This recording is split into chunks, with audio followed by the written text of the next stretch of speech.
All right, so I'm here with Louie D, A.K.A Lou Almighty, Charlotte native, who's both rapper and CEO for Classified Music Group, which is experienced in artist development. Is that correct? Yes, correct. Okay, tell me a little bit about that.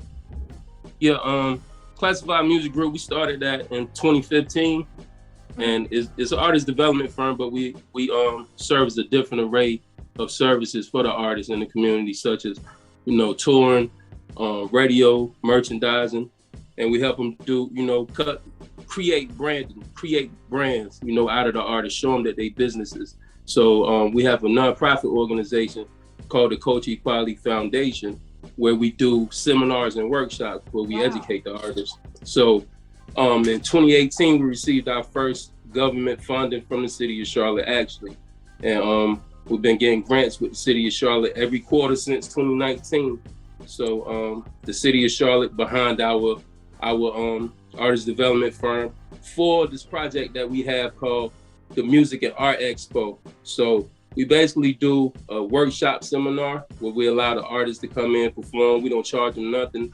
And the artist that we feel like has the best talent, my team will go out here and put together the branding and merchandise package for them that's sponsored by the city of Charlotte. So the artists don't have to pay for nothing. Wow, congratulations. Like we're talking about Black excellence right on the cusp of Black History Month. So that's big ups to you. So yeah, thank you so much.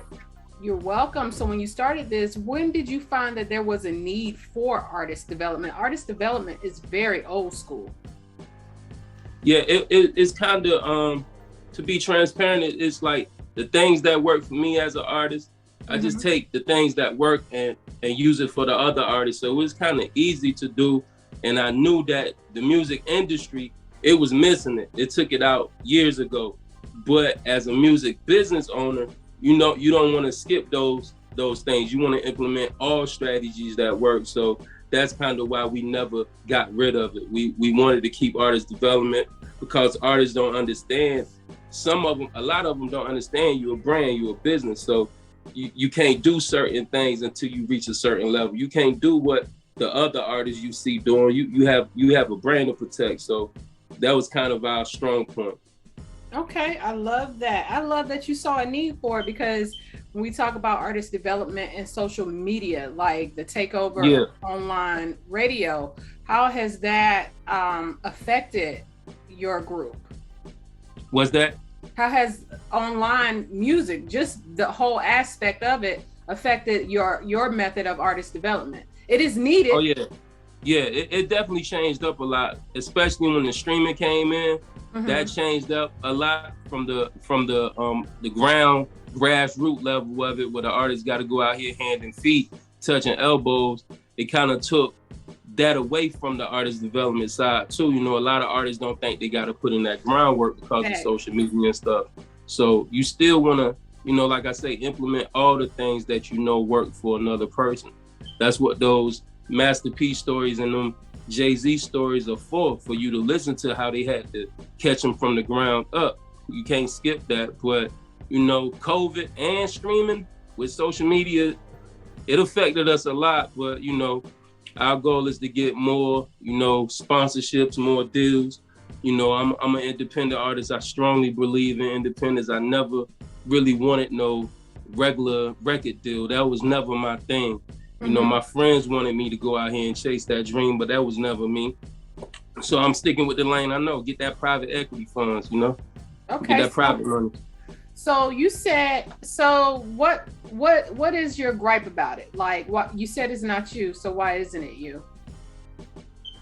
The whole, master publishing, owning you, taking a lot of your ownership, those be the horror stories that you hear from a lot of the artists. But me being in the music business for so long, I actually know if I do run across the right opportunity or deal, it would be something in the partnership realm, and it would be something that I would have to benefit off the top, because I'm producing the product. I know the game. I know I have a lot of leverage right now. I don't need no record deal money. I can go out here and get funding from a private equity firm and continue to push what we got, or get grants from the city by providing opportunities for other people out there in the community.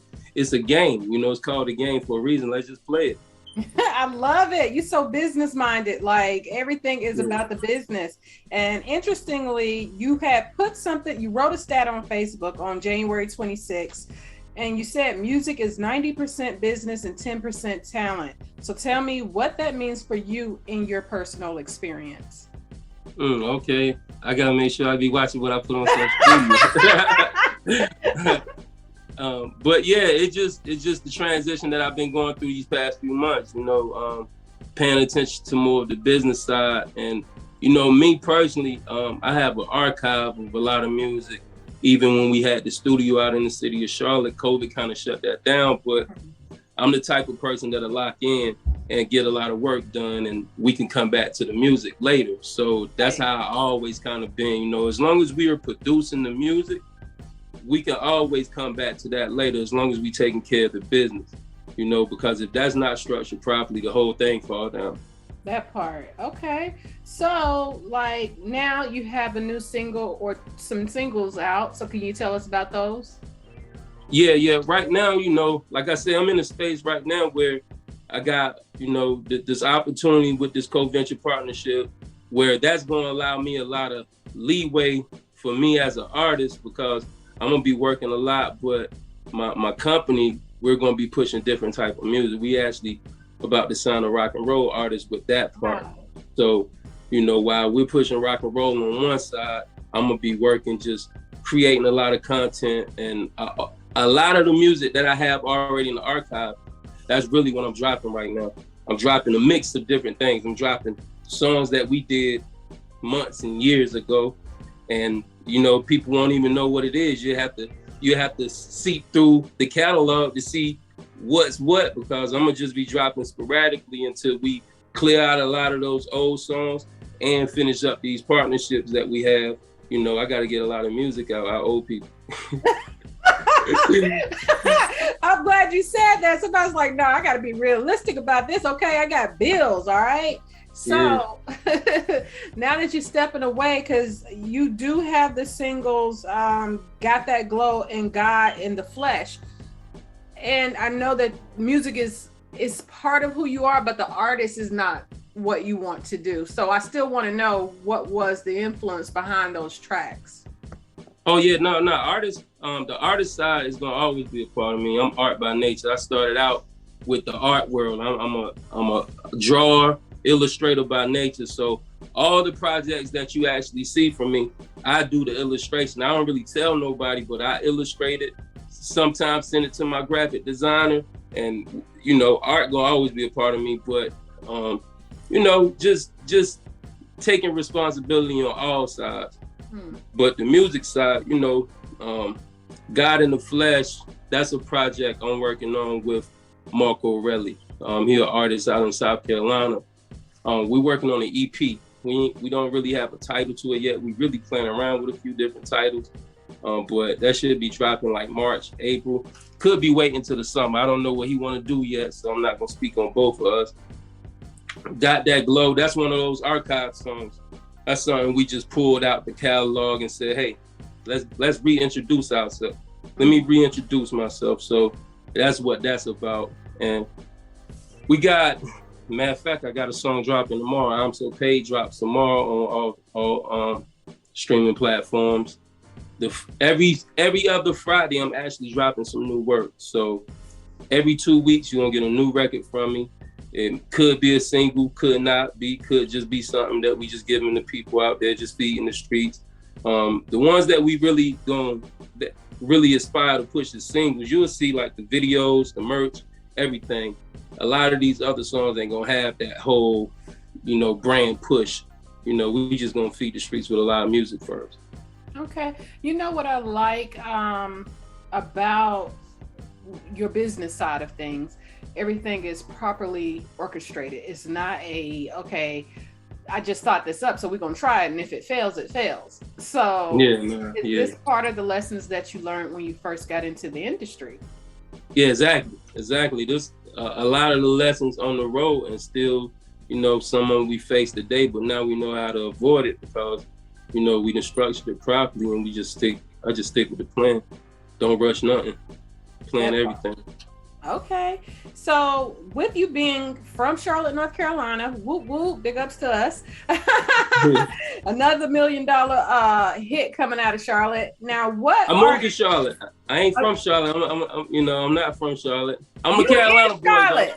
I'm a Carolina boy. I've been living in Charlotte for a couple of years. So at Charlotte, I'm gonna keep it real. Charlotte cut the check. They cut the check first. I'm from South Carolina. I love where I'm from, but Charlotte cut the check. Charlotte bought the jacket. So I'm gonna show love to who showed love to me. So I love Charlotte. I love the Queen City. Okay, so I have a 2-part question. I'm glad you said that because I definitely thought you were from Charlotte, but from South Carolina. You from the Carolinas. Let's just that's how I be representing when people ask me where I'm from. I just say the Carolinas. I don't even try to sugarcoat nothing. I just go straight to where I'm from and where I'm at. Okay. So you got a lot of talent that came out of South Carolina. So this may be a hard question. Number one, the first question is, what's the music scene like compared to when you first got into the game? And if you can identify with one artist that made it, whether that's actor, whether that's singer, whether that's rapper, from South Carolina or Charlotte, who would that be? Who reminds you? Whose hustle reminds you of yourself? Okay, the first part, the game been changed a lot. You went from seeing people like the Master P's and even the Jay-Z's. It was a competitive sport already, but a lot of people took the complex part and made it extra complex. It's supposed to be competitive, but we don't supposed to be going out here murdering each other behind music. And the people in the Carolinas, I don't really, I was at a point in my life where I ain't listening to nobody but me, but I got out of that just so I can see who else, what's out here. And I started listening to a lot of different people. I kind of listen to everybody, but the Carolinas, just to go off in my head saying, shout out some of the people. I grew up with Lil Rue. Lil Rue went to school with me. We was competitive by nature. And every time it was like a little rap battle, we used to go at each other's heads, but nobody could really see me. But him creating a stepping stone for the baby, for the Carolinas, I'ma just give it to the ones who, got the torch right now. Even Black Zach, he was one of the young artists back in the day growing up. People was telling me, hey man, Zach down the hill, man, you need to bring him to the studio. I'm like, tell Zach to come to the studio. Like I ain't for to come down the hill, but I like to see people growth. I like to see what they doing. So I support everybody in the Carolinas. I don't listen to it a lot. Rest in peace to Vino 18. He from where I'm from, Fairfield County. So I just salute them all. I love to see them grow. I love to see them elevate. Right, Black Zach is kind of dope though. Like, so if you I like Zach. Yeah, he bombs. So if you could collaborate with someone, who would that be? What would that look like for you? I do a collaboration with all the Carolinas first and foremost. From the Black Zacks to the Babies, I like both of them. I like J. Cole. I would love to do a track with him. Kendrick Lamar. I love to catch Jay-Z before he retired for the 15th time. I know, right? Nas, I like to touch the great ones before they go. I want to touch all the great ones before, they go back to the essence. Even LL Cool J, I want to put him on the microphone again. Like, I'm a hip hop dude, so I would like to do a collaboration with everybody. If I could. I don't discriminate in the music world. I come from that era where if you think you hot, see me on the track. Okay. All right. I can dig it. I like that you said LL because LL was the freestyle monster. Okay. Yeah, LL was. A lot of people don't like to mention him, but LL, he inspired a lot of artists, man. Mm-hmm. From the swag, trying to win what they wearing now, like they going back to the era of that, So you gotta pay homage. LL Cool J, he set a milestone, even with the transitioning to artist to actor. He one of the first. He is the first, actually. It wasn't you. I don't think Will did it before him. Will he did actually. Will Smith. It's up in that era though. Yeah, it's around the same time.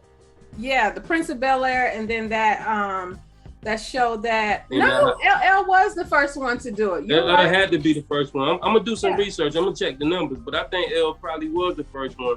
Yeah, he had that sitcom, Something House or something to that effect. Yeah, I don't know what's in the house, but I forget. It was something. Yeah. So what is your creative process like? I do it all. I could freestyle, whole tracks. It just depends on my day. When I get in the studio, if I'm in that vibe, I don't have to write nothing really. I could just sit back there, listen to the beat, and just go rap to the microphone. Or if it's one of those tracks I really want to show skill, I done took time on the song. I done took longest a whole week on the song. Every day I write a piece to it. Yeah. One song? That's yeah. You're really thinking about that, huh? Yeah, I did this track called Resurrection like that. I kept going back to it, like just to make sure it fit the part. Okay. All right. So you take your craft very seriously. At what point, like when did you realize, okay, I'm really good at this? This is like my talent. When did you realize that? It was early, around the high school time, even my first tour with Pitbull, that was like 2010. So it was like the crowd, the people solidified it. But I always knew I had it, not from the beginning, because I actually got taught from a few homeboys in the neighborhood. Salute John Hampton. He actually showed me how to write, like put the song together. My English teacher, he saw it in me. Salute Mr. Hare. My literature teacher, he actually said, you're an artist, man. You need to use it. And I'm like, man, what are you talking about? He's like, nah, you got them sonnets, these poems that you writing in the class. Like, that's real skill. I'm like, man, you can't make no money off no poet. And he was like, nah, Tupac a poet, Biggie a poet. So that kind of made me change my thought process on, writing this stuff down. So that was the first part, seeing it at a young age, like seeing it from somebody, of a higher stature. This literature teacher, telling you your pen game strong. Let me take heed to that. So I stopped drawing that day and started writing more. And, like I say, the crowd, the people, hearing people, tell you nice, that really solidified everything. That's right. So you toured with Pitbull. How were you afforded that opportunity? Oh man, just the people and just being very humble in that situation. Right. I was given that blessing from a security guard that seen me perform at another event. And the security dude came up to me and was like, hey man, I gotta do this tour with Pitbull, man. I think I could get you on the show. I said, word? He was like, yeah, just come with me. And I felt like the man that day because it was 3 security guards picking me up.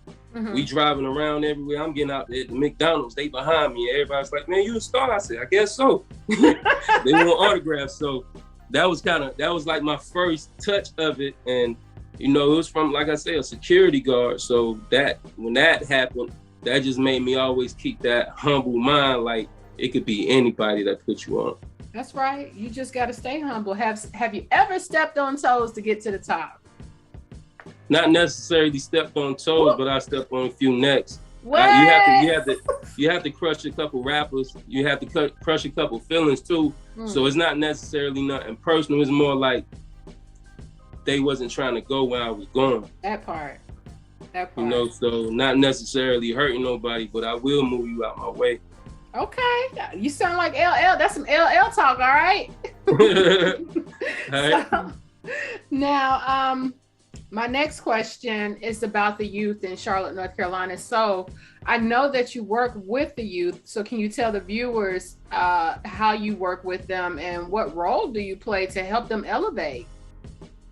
Yeah, with the youth, the first thing we kind of put together was, my whole background was the studios was high. I come from a part where when I first started rapping, we was in the back of like my homeboy crib and we was recording. And when I tried to go to the big studios, I'm like, it's very unaffordable. This stuff is high. So when we opened up the studio, my first goal was to give any kid under 18 free studio time. So that started, and then we had sponsors come in and pay for a lot of the kids' studio time. Even though we told them it's free, they want to still donate to the cause. And, you know, that went from just the recording side to us, you know, putting the funds, like I say, from the city of Charlotte behind their marketing, the photo shoots. Like, we get a lot from the funding. You know, we get a chance to get new merch. Like, this actually some of the new merch. We got the classified. When you see the crown, that kind of solidifies the collaboration and the support we got from the city of Charlotte. So the new merch, the classified apparel merch, it shows our collaboration and our relationship. So when people support that and buy the merch, they also support the younger artists, because this is what we give the artists. You can go out here and make money off this product. This was a donation. Like, it's different things like that we do. We create the brand awareness, getting the CDs, getting everything that they need, flyers, everything, merch, and just give it to them.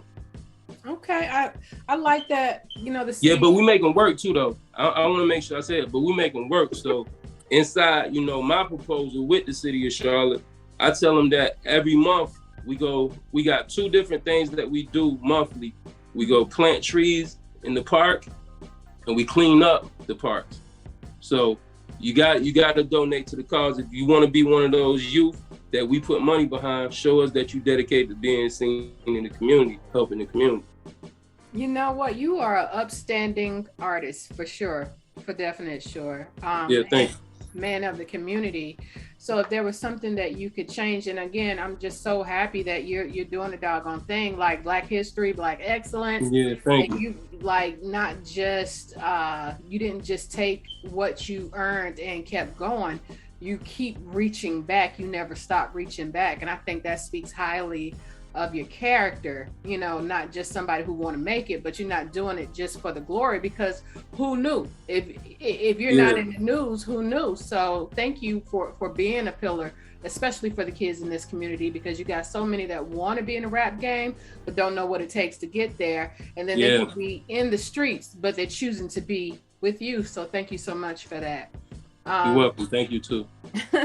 So my next question, like, how with the elections, were you taking part in that? Like, how do you plan to use your platform to help get people out to vote?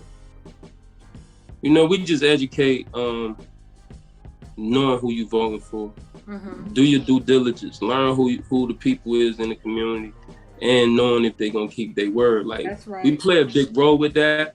I kind of, you know, normally keep that and kind of religion to myself, but since I'm on your platform, I would say we make sure we tell them to educate themselves. We go to all the little rallies. We be at the, you know, the city council meetings.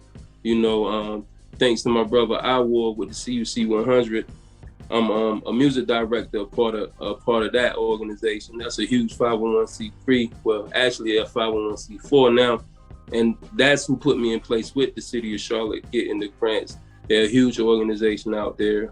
They help a lot of businesses get funded and get more awareness in the community. So that's the main thing, getting out there and knowing who's doing the right thing, because you could be voting for somebody who's saying they're gonna do it, but they haven't even been in the community. That's right. Never met them. So thank you. I always like, man, I could go on and on and on, but I can't tonight. No like, problem. No problem. I would like to definitely get you back and chop it up, you know, especially about the youth, mental health, just on so many different topics, especially coming from the standpoint of an artist, you know. Yeah. And I will ask you this question: with the pandemic and doing all that you were doing as a man, and as a man of the community, how did it affect you mentally? Oh yeah, it takes a toll. You know, it takes a toll, but you gotta be super resilient in all times. You know, not even just COVID. You gotta train yourself for durability. Especially as an artist. You know, if you're an artist that come up on the ground, you know good and bad times. You the actual nature of a hustler. You gotta get it by how the day goes. Nobody buy your CDs or your merch. You gotta be like, dog, I gotta do better tomorrow, you know. Right. So it always been that type of climate with me, but you know, trying to show other people how resilient you are, that it becomes like super stressful. That's when I gotta put other people in place, like, hey man, you gotta be the A&R. I can't talk to the artists every day, man. They be blowing up my phone. I ain't in the right headspace today. I done left a mentoring session. Now I'm at a interview, and now I gotta go check on Mom Dukes. Like, nah, like it's overwhelming. So right. You just gotta put people in place too. I gotta say that. You gotta have a team. You gotta really have a team. Listen, I'm about 5 seconds from getting one, okay? Yeah. 5 seconds. So tell me, this is my last question. Tell viewers about your merchandise, like your clothing wear, like everything that you have going on. Yeah, you can check me out on IamLouieD.com. That's the songwriting website, but it leads you to all the other sites, my social media. LouAlmighty.com is more of who I am, the artist, the brand, the CEO. And I'm just trying to separate both because Louie D, I got like a lot of old songs in the archive with that brand, but I'm revamping myself. And you can find everything really on the websites and social media. IamLouieD.com. I am Louie D. Sorry about that. That's okay. ClassifiedMusicGroup.com, CMGLGroup.com. You'll see the merch on that. Classified Apparel, .co. That's where you just go straight to the merch. But if you just hit LouAlmighty.com, it's gonna take you to all my platforms. Even if you want to find my LinkedIn, we're gonna have all those up there. So just follow, subscribe, send me messages. My email at the bottom of the website. I think they actually call me on there now.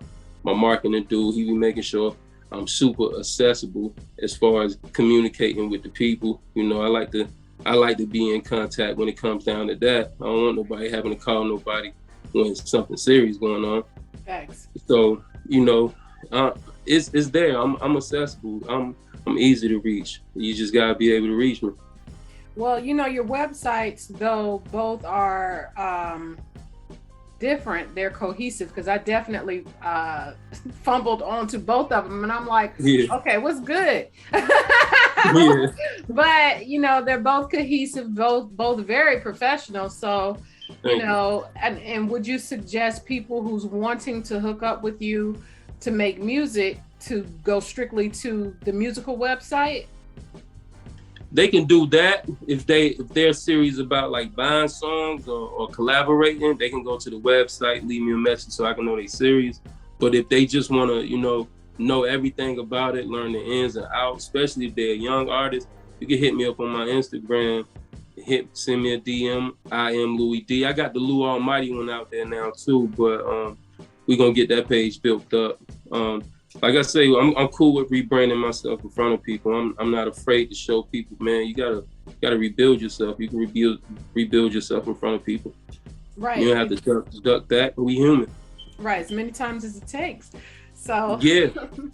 Thank you so much. You were a joy, just a dope conversation, great content, and I appreciate you. So keep doing your good work. Thank you so much. Bye. Interrupted blogs. I appreciate y'all. Yes, okay. Yeah.